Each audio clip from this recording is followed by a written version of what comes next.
السلام عليكم حبايبي، عاملين ايه؟ كل سنه وانتم طيبين. عملنا معاكم الكحك الباقي اللي هو المقدوح النهارده زي ما انتم شايفين كده في الفيديو. الكحك الجميل الروعه ده، الناعم الدايب الهش بمكونات جميله جدا. اللي ما لحقش يعمل الكحك بقى يخش معانا على الفيديو ويشوف عملنا الكحك الجميل ده ازاي بطريقه المحلات، من غير ما نقدح ومن غير ما ايه، يا دوبك بس دفيناه.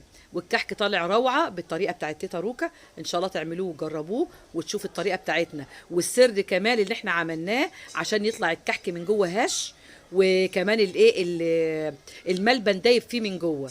خشوا معانا على الفيديو ان شاء الله وشوفوا عملنا ايه الفيديو الجميل ده ازاي، والكحك الروعه ده ازاي، الكحك بتاع زمان فعلا على اصوله.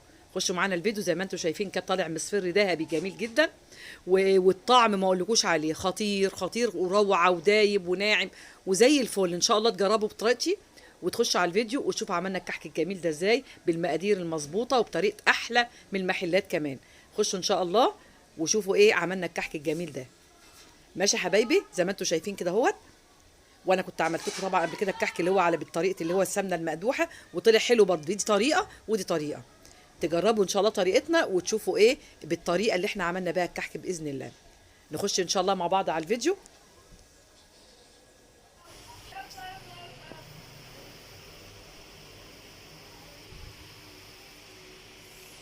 بص يا حبايبي الكحكايه، بص عامله ازاي، بسم الله ما شاء الله، بالملبن اللي فيها دايب فيها بسم الله ما شاء الله. وبصي بصوا النعوميه بتاعتها، بص عامله ازاي بالطريقه وبالمقادير اللي احنا عاملينها لكم في القناه. ماشي يا حبايبي، يا رب تعجبكم ان شاء الله الطريقه. والكحك الساده برضو بيدوب بيدوب وهش ومقرمش وطعمه جميل جدا. يا رب تعجبكم الطريقه ان شاء الله. الرسول صلى الله عليه وسلم نسمي ونصلي على الرسول صلى الله عليه وسلم ونبدا في خطواتنا. اول حاجه بالنسبه للكحك هحط معلقه عشان عامله 3 كيلو، معلقه ملح صغيره. بعد كده هحط الايه، السمسم. السمسم 3 معالق لكل كيلو، حاطه معلقه. انا عاملاه في ايه، في سمنه محمره في سمنه اهوت. حطيت ايه 3 معالق سمسم في الكحك بيدي ايه. حطيت السمسم 3 معالق لكل كيلو، معلقه سمسم. عايز تحطي معلقتين حطي. والكحك النهارده انا هنعمله على البارد. كنا عملنا قبل كده الكحك بطريقه الايه اللي هو المقدوح، السمنه ايه، السمنه المقدوحه. النهارده هنعمل ان شاء الله كحك على البارد، يعني بس يا دوبك سيحت السمنه وزبده وايه وسبتها. هنحط على ال 3 كيلو دقيق، هنحط عليهم على كل كيلو دقيق هنحط 550 جرام عشان يطلع ناعم. ولو عايز تزودي 600 يبقى حلو قوي. اخر حاجه ما تحطيش اكتر من كده، يبقى 550 جرام، يعني نص كيلو و50 جرام على الايه اللي هم 3 كيلو. 3 كيلو بيبقى ايه 3 كيلو يبقى كل كيلو 550. واحسبيهم بقى كل كيلو 550. هحط شعره صغيره جدا اهي من البيكنج باودر، شعره صغيره بس نص معلقه صغيره عندي. هقلب بقى ده كله الاول مع بعض واحط ريحه الكحك. صحيح هنحط معلقه صغيره برده ريحه الكحك. ايام جميله فيها ليله. هنحط بصي معلقه صغيره اهي محلب اللي هو قصدي ريحه الكحك اهي. اي دعوه. هنحط ايه تاني؟ ربنا بيفتح يقول اللي بيسال. ادي مع بعضها في حاجه اللي هو ايه، المحلب اهو. هنحط حبايبي ربع معلقه ايه اللي هو المحلب اهو. ده بيخلي ريحه الكحك حلوه جدا وطعمه جميل قوي. هنا بقى حبايبي هنقلب كل ده مع بعض اهو. السمسم، المقادير الجافه كلها مع بعض. بعد كده هنحط ايه، الخميره بتاعتي اهي. حطيت 3 اكياس خميره، كل كيلو عليه ايه كيس خميره. هنحط الحاجه اهي. الاول يا حبايبي احط السمنه زي ما قلت لكم 550 جرام على كل كيلو. احط السمنه كلها اهي على البارد، مش قدحها ولا حاجه. انا عامله خليط من السمنه البلدي على سمنه نباتي برضه. ماشي يا حبايبي، هنبدا بقى ايه، نقلب السمنه بتاعتنا اهي. وهنبدا نبس، خطوات البس بقى. طبعا كده مش هينفع بالمعلقه، هبدا بقى ايه نشتغل بايدنا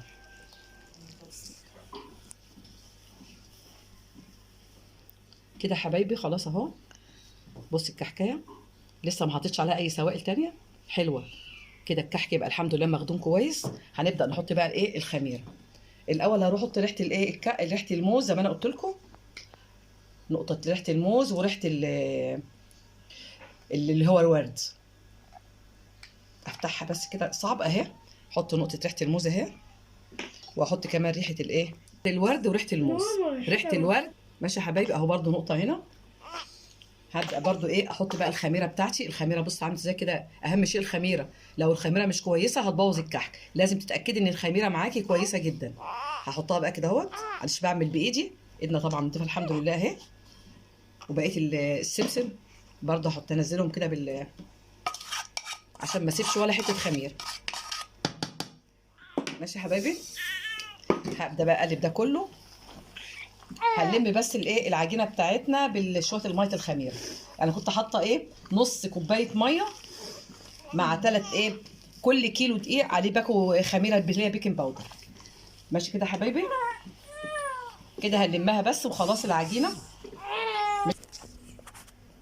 كده. حبايبي العجينه خلاص شبعت بالسمنه وحلوه جدا. انا نسيت اقول لكم ان انا بحط لكل كيلو دقيق كيس خميره فوريه. ماشي يا حبايبي، يبقى 3 كيلو حط عليهم 3 اكياس خميره فوريه. كده حبه ميه دافيين، في اللي بيعمل باللبن وفي اللي بيعمل بحبه ميه. الميه بتبقى حلوه عشان بتخلي العجينه حلوه ناعمه. اللبن ممكن ينشف شويه العجينه. فانا هحط اهو وهلم. انا مش هحط الكوبايه كلها، هحط بس حبه بحبه والف العجينه بتاعتي. لما احس ان هي بقى خلاص كده حلوه في ايدي ومش بتشقق خلاص، يبقى اعرف كده مش هحط ميه تاني. احط حبه الميه التانيين اهوت. وبرده ابدا الف العجينه. ماشي كده حبايبي، خلاص اهي لفتها. بص عشان تعرفي تاكدي الخميره العجينه بتاعتك كويسه، بتكوريها زي ما انا قلت لكم وتحطي ايدك عليها، ما شققتش بقى العجينه حلوه بتاعتك. ماشي كده حبايبي، العجينه طريه وحلوه وزي الفل اهي. ماشي، هغطيها. وبدات كورت الملبن بتاعي جهزته. قطعه الملبن بتحطي عليها معلقتين سمنه بلدي وتعمليه عشان يبقى سهل سهل انك تحشي بيها الكحك. كده خلاص حبايبي. وده يا حبايبي السر في انك تفتحي الكحكايه تلاقيها ناعمه ودايبه والملبن بيدوب فيها. هي حكايه السمنه البلدي بتحطيها فيها، هي اللي بتلينها. مع طبعا البيكنج باودر بيخلي الكحكه هشه وجميله وقلبها كله الملبن دايب فيه. ماشي يا حبايبي، هنخش بقى نجيب السيجان ونبدا نجهز حاجات. النقشه جميله ازاي، والعجينه جميله قوي في النقشه اهي. بسم الله ما شاء الله. عملنا الحبه دولت اهوت، وهنكمل بقيه بقى السيجان واوريهم لكم بعد كده. هنعمل حبه بالبصامه عشان نسرع لان ميعاد قبل الفطار، وحبه نعملهم ان شاء الله بالنقش. واحده معاكم اهي حته الملبن اهي، وابدا اكور عليها. وانا طبعا وريتكم قبل كده برضه في فيديو كحك قبل كده. كلنا بقى عارفين ازاي نكور الملبنه، وزي ما قلت لكم حطوا لها سمنه. بصوا يا حبايبي اهي الكحكايه اهي. وابدا بقى هنقشها بالمنقش اهي. نقشه، اي نقشه انت حابه تعمليها اهي اهي.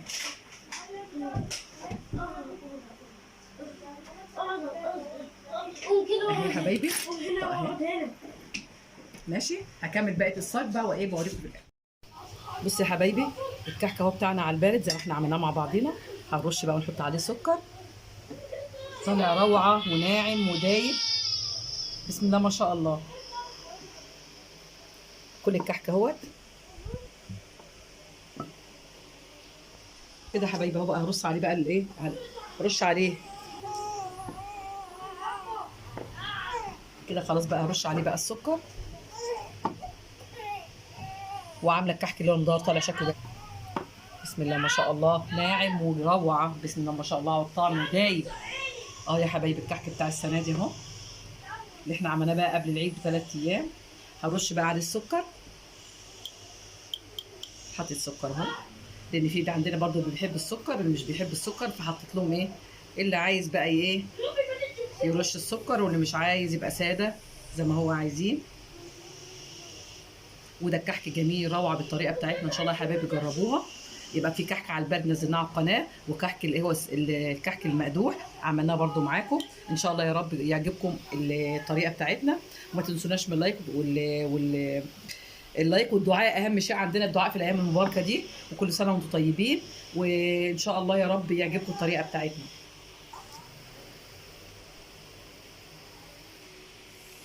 بص يا حبايبي الكحكايه بص عامله ازاي.